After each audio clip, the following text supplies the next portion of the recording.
Thanks very much. Again, my name is Dan Graff. I teach labor history at the University of Notre Dame. And I just want to thank the UAW Local 364 for inviting me to speak to you tonight, to give a little bit of historical perspective. I'm learning from all of you about the strike, learning more about it, what's happening.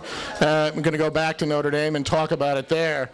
But just let me start by saying, as the son of two union workers whose wages and benefits and dignity at work, because they were in a union, helped me to go to college and realize my dream of becoming a historian, I'm honored to speak to you tonight. I teach labor history, and I also work with a small labor studies program at Notre Dame that's named after Monsignor George Higgins, who was a Catholic priest and a leader who promoted the case of working people through unions for much of the 20th century. All right, so I'm coming in solidarity from Notre Dame in the name of Monsignor Higgins. So we're gathered here to commemorate and to mobilize in support of a very current cause, obviously, that of the Conn Selmer strikers. But I think that looking at history more broadly, can help us during this very challenging time. So I'm going to try to be a little bit optimistic and provide some historical perspective in that way. I think that we can gain some lessons by looking at this nation's past. There's been a lot of talk lately about the 1930s, right? About the Great Depression decade, about the New Deal, largely because we find ourselves in perhaps the worst economic crisis since that time. There's also a great deal of hope pinned on our current president, Barack Obama, that perhaps, maybe, he can rise to the challenge and become as great a reforming president as FDR was. FDR, who oversaw the passage of the Wagner Act, recognizing the right of workers to form a union, who oversaw the passage of the Fair Labor Standards Act that granted the minimum wage, the 40-hour work week, and overtime pay, and the Social Security Act that established unemployment compensation and old age pensions.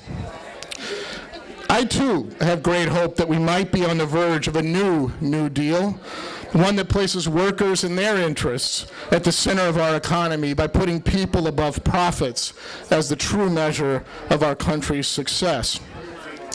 But as much hope as I have in President Obama, history warns me against hoping without mobilizing to achieve those hopes, against relying on elected officials to enact reform by themselves without pressure from the grassroots, and warns me against thinking that history somehow runs in inevitable cycles, and that reform and good government inevitably follow periods of retrenchment and misrule.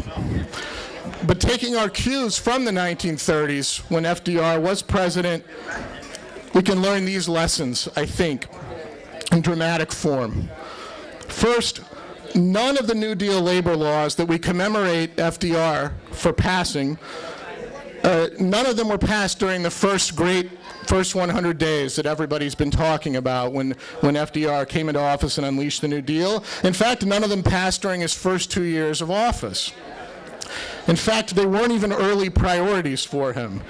In looking to save the American economy in 1933, FDR turned first to business leaders and economic elites who had no real interest in empowering or securing the livelihoods of workers.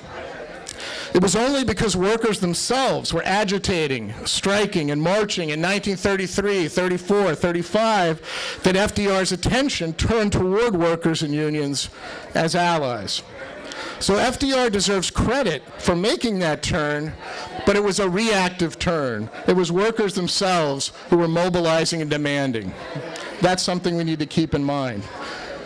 Even after the passage of the Wagner Act in 1935 that recognized workers' rights to form a union, most employers still refused to obey the new law. Again, it took mobilization and organization by local labor leaders and shop floor activists to compel corporations to accept that the new law on the books that said workers could form unions really meant a new way of doing business. And that new way meant taking workers into account through collective bargaining. The perfect example of this is the 1937 sit-down strikes in Flint and Detroit that compelled the car companies to recognize the fledgling United Auto Workers. And that was over 2 years after the passage of the Wagner Act. Again, the change didn't come from the top and the president, the change came from below. Those successful striking workers at GM and Chrysler, of course, are the forebears of these UAW members in Elkhart who've been out on strike for 3 years. And I'm happy to be here tonight lending solidarity to this UAW local because I, and in fact I think our whole society, have been the beneficiaries of the UAW's efforts since those sit-down strikes 60 years ago. I'm just going to give you 2 brief examples here of the UAW's central importance to advancing the nation's progress over the past half century.